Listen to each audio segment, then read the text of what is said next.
Top 10 Baking Tips. Written by Betty Sherman. Narrated by Leon Teeds. If you're not an experienced baker, your first time making your own cookies, cake, or other baked goods can be a little scary. Baking seems quite different than normal cooking. It's true that there's a learning curve to baking. However, being a great baker is in many ways easier than being a great cook. In baking, there are just a few key techniques you need to learn to be able to bake most things. With cooking, almost every dish is completely different. Ready to learn to create delectable cookies, heartwarming cakes, and goodies that friends and family will beg for? Start with these 10 tips. Tip number 1. Buy an oven thermometer. The first thing you need to do to get your baking career off on the right foot is to get an oven thermometer. Many of the ovens in today's kitchens are quite far off. If you preheat your oven to 300, you may actually be heating it to 350 or to 250.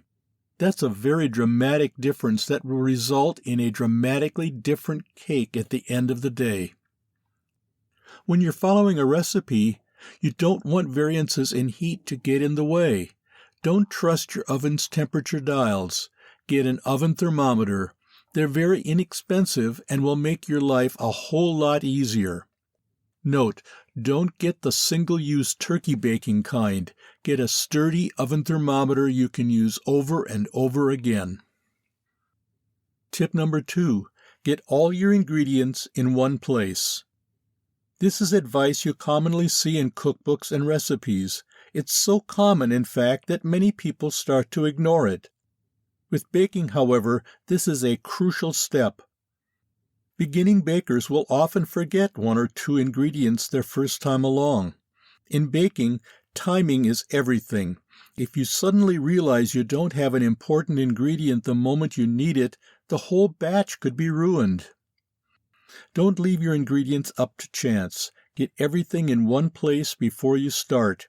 Reread the recipe to make sure you truly have everything you need in front of you. For your first few times baking, it can also help to measure out all your ingredients before you start.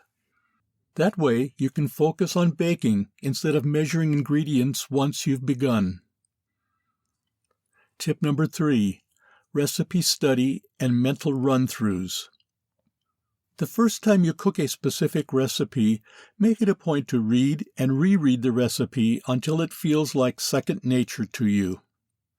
Read through each and every step of the directions and visualize them. See what the process should look like in your mind before you start baking. Taking the time to go through this preparation process will help you get acquainted with the recipe.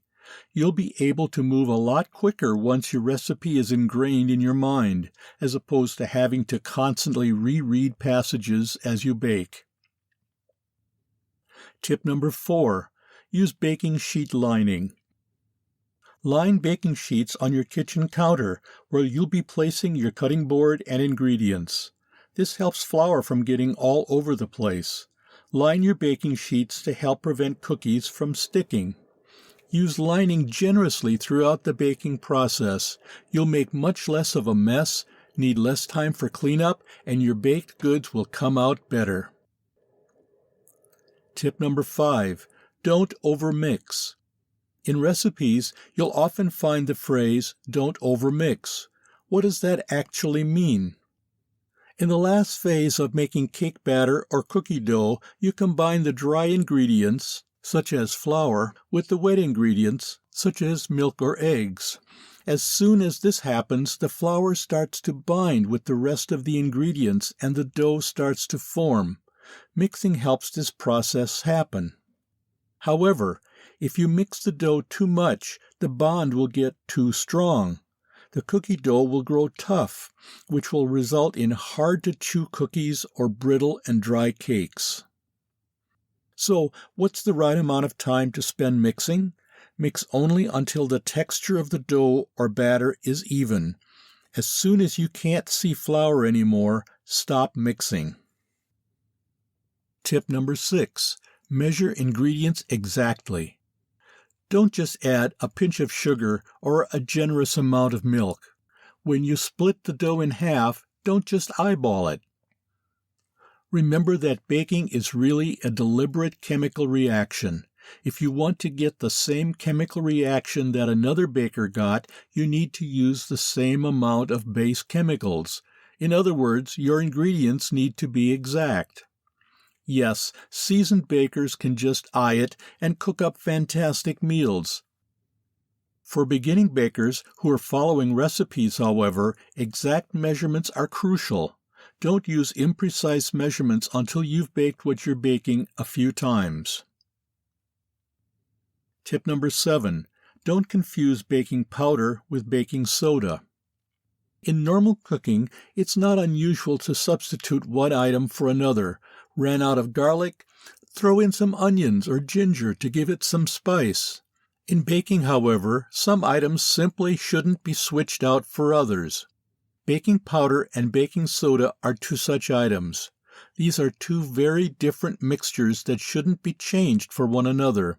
Doing so will easily ruin your recipe. Baking powder is baking soda, except it has acid in it. Baking soda has no acid. These cause different reactions. It'll cause the cookies or cake to rise in different ways. Don't interchange these, or you'll get something quite different than what you expected. Tip number 8. The perfect time to pull out a cake. Baking your cake for too long will suck the moisture right out of the mixture, resulting in a dry cake that simply doesn't taste good. You'll have wasted hours of hard work for nothing. Knowing the right moment to pull out your cake is crucial. One simple test you can use to test whether or not your cake is ready is to stick in a small skewer. You can use thin wood skewers, glass skewers, or even just toothpicks. If you see batter coming off on the skewer, it needs a bit more time. If it's just cooked crumbs and it's otherwise clean, the cake is ready. You can also press the center of your cake with your finger. If it springs back up quickly without jiggling, it's done. You can even test the cake by taking its temperature. A cake's internal temperature should be around 210 when it's done baking. You should start testing the cake for doneness once you see the edge of the cake contract from the pan. In other words, when a gap starts to appear on the edge of the cake, between the cake and the pan, that's when you should start testing your cake. Tip number 9. Sift your dry ingredients. Using flour that's been compressed isn't a good idea.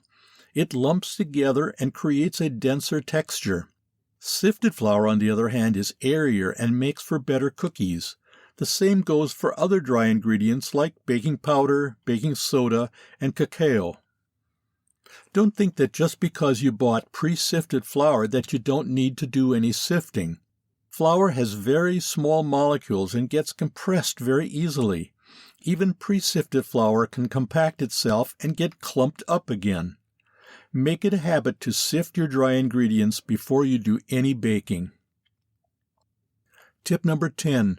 Follow the instructions to a T for the first time. Yes, it's true that cooking is an artistic expression. And yes, of course you'll want to add your own personalized touch to recipes. However, the first time you bake a cake, a sheet of cookies, or other goodies, avoid making any changes to the recipe. You want your first try to be a success. Modifying things can easily turn a winning recipe into a failure. If the cake doesn't come out right the first time, spend some time tweaking it until it comes out perfect. Only once you've got the original cake to come out right at least once should you start personalizing your recipe. Learning to bake your own cookies or cakes is a fantastic way to add some sweetness to your family and your friends' lives. These 10 tips will help you create the absolutely perfect baked goods with just a little practice. This has been Top 10 Baking Tips, written by Betty Sherman, narrated by Leon Tietz, copyright 2020 by Betty Sherman.